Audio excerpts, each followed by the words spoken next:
बिस्मिल्लाहिर्रहमानिर्रहीम। कैसे हैं क्लास? आप लोग सब ठीक हैं? स्टूडेंट्स होप सो आप सब लोग बिल्कुल ठीक होंगे। और मैं मिस इकरा, आपकी class teacher, I am teaching you principle of macro economics to the business management and accounting and finance. आज बच्चों हमारा जो चैप्टर है, पिछले हमने 2 चैप्टर्स ऑलमोस्ट कंप्लीट कर लिए और आज का जो हमारा चैप्टर है वो हमारा प्रोडक्शन एंड ग्रोथ पर है। इसको मैंने 2 हिस्सों में डिवाइड किया है। इंशाल्लाह आज जितना हो सकेगा मैक्सिमम हम इसको कवर करेंगे। और ये प्रोडक्शन एंड ग्रोथ हम काफ़ी इसमें कुछ पढ़ चुके हुए हैं पिछले सेमेस्टर में भी, लेकिन इंशाल्लाह हम इसको थोड़ा सा डिटेल्ड में डिस्कस करेंगे। अच्छा जी, in this chapter look for the answers of these questions. हमने कुछ क्वेश्चंस को यहाँ पे देखना है। जैसे कि पहला आपका यहाँ पे क्वेश्चन आएगा, बेटे what are the factor about living standards and growth rates around the world?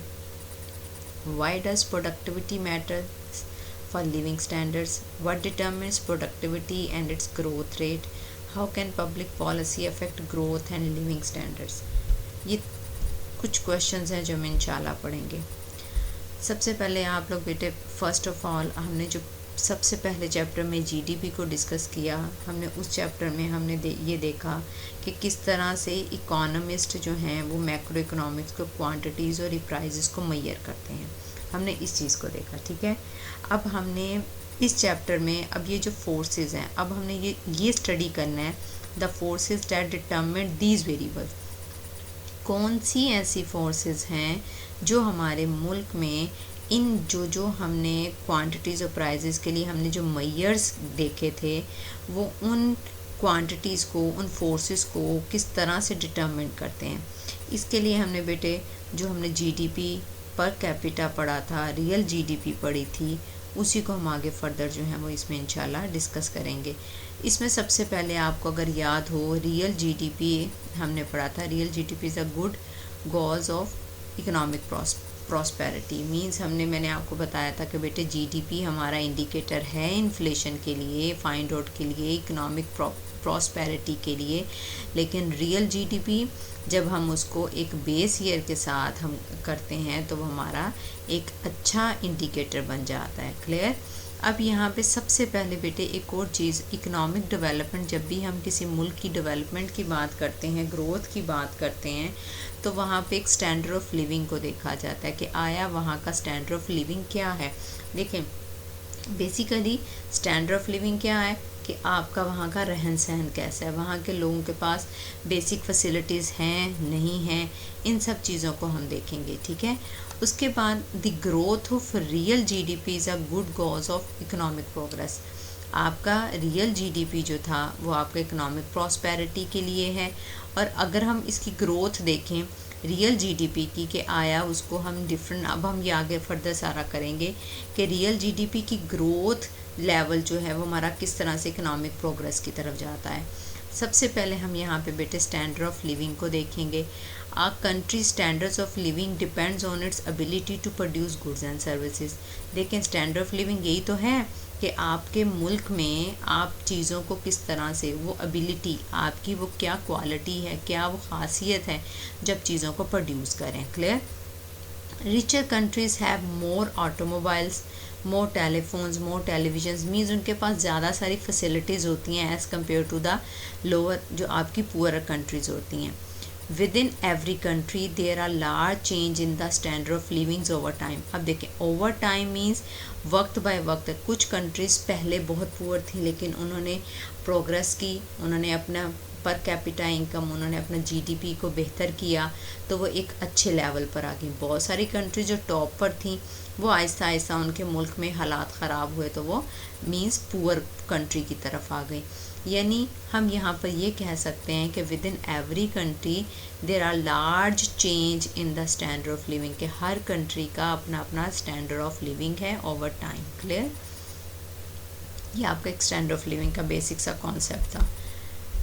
उसके बाद बेटे आपका आता है economic growth around the world. अब हमने इकोनॉमिक ग्रोथ को अराउंड द वर्ल्ड डिस्कस करना है कि अब इकोनॉमिक ग्रोथ लिविंग स्टैंडर्ड से ही एक हमारे पास एक समझ लें एक मेजर है जिससे हम इकोनॉमिक ग्रोथ को मेजर करेंगे। Living standard as measured by per capita real GDP, very significantly among nations. ठीक है, अब रियल जीडीपी पर कैपिटा क्या है, पहले प्लीज़ आप इस चीज़ को जहन में रखिएगा। रियल जीडीपी वही थी जो जीडीपी की डेफिनेशन क्या थी बेटे, it is the total amount of final goods and services produced in a country with in a given period of time. Real GDP क्या थी, जब हम उसको एक बेस ईयर के साथ करते हैं। पर कैपिटा इनकम क्या होगा, जब उसे हम पर पर्सन, पर वर्कर, पर पीपल या नंबर ऑफ पीपल के साथ हम जब डिस्कस करेंगे, वो हमारा रियल जीडीपी पर कैपिटा बन जाएगा। क्लियर, ये बहुत इंपॉर्टेंट है, रियल जीडीपी पर कैपिटा। इसकी डेफिनेशन ये है, it is the measurement of the total economic output of a country. देखें, टोटल इकोनॉमिक आउटपुट क्या होगी, वही जो हमने पहले की, divided by the number of people and adjusted for inflation.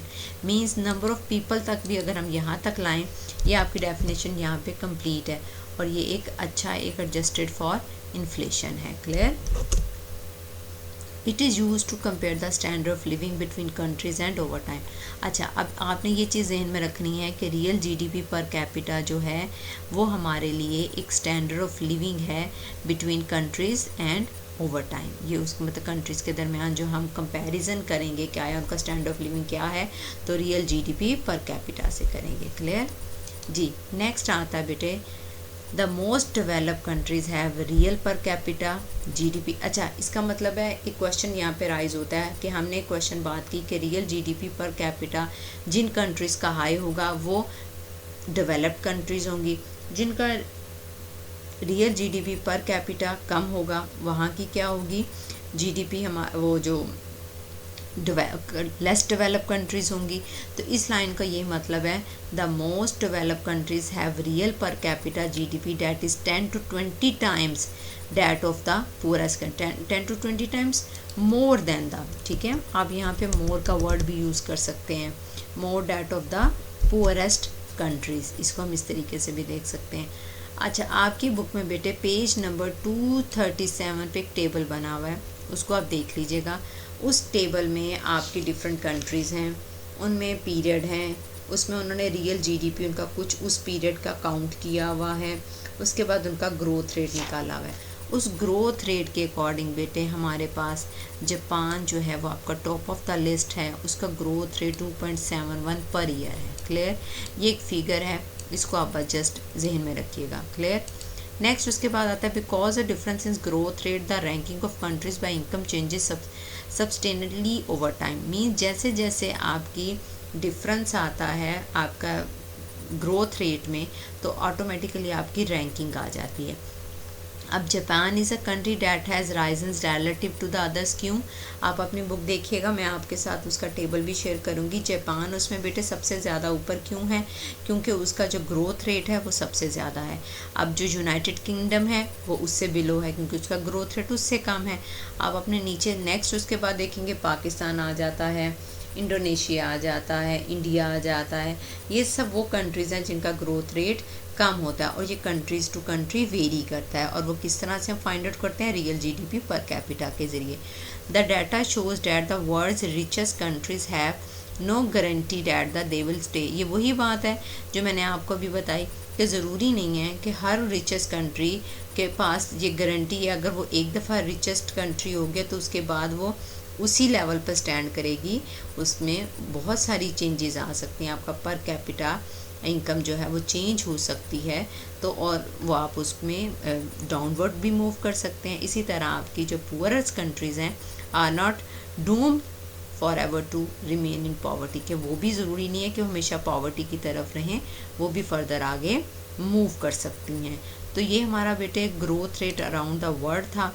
अब नेक्स्ट जो हमारा इस चीज़ को हम जो वाइंड अप मैं आपको इस टॉपिक को यहाँ तक करूँगी कि आपने बस ये देखना है कि रियल जीडीपी पर कैपिटा के ज़रिए से हम इकोनॉमिक ग्रोथ को फाइंड आउट करते हैं, और इकोनॉमिक ग्रोथ हम एक मुल्क की फाइंड आउट करते हैं कि वो कहाँ पे स्टैंड कर रहा है, उसका लेवल कहाँ पर है। ये चीज़ इसको देखेंगे। नेक्स्ट उसके बाद बेटे आता है, हम प्रोडक्टिविटी की बात करेंगे। प्रोडक्टिविटी क्या होती है, नेक्स्ट हमारे पास आता है प्रोडक्टिविटी। प्रोडक्टिविटी को हम कुछ इस तरह से भी देखें कि एक मुल्क में उसकी प्रोडक्टिविटी कितनी है, कितनी उसकी सर्विसेज हैं, इसको हम फाइंड आउट करेंगे कि हमने प्रोडक्टिव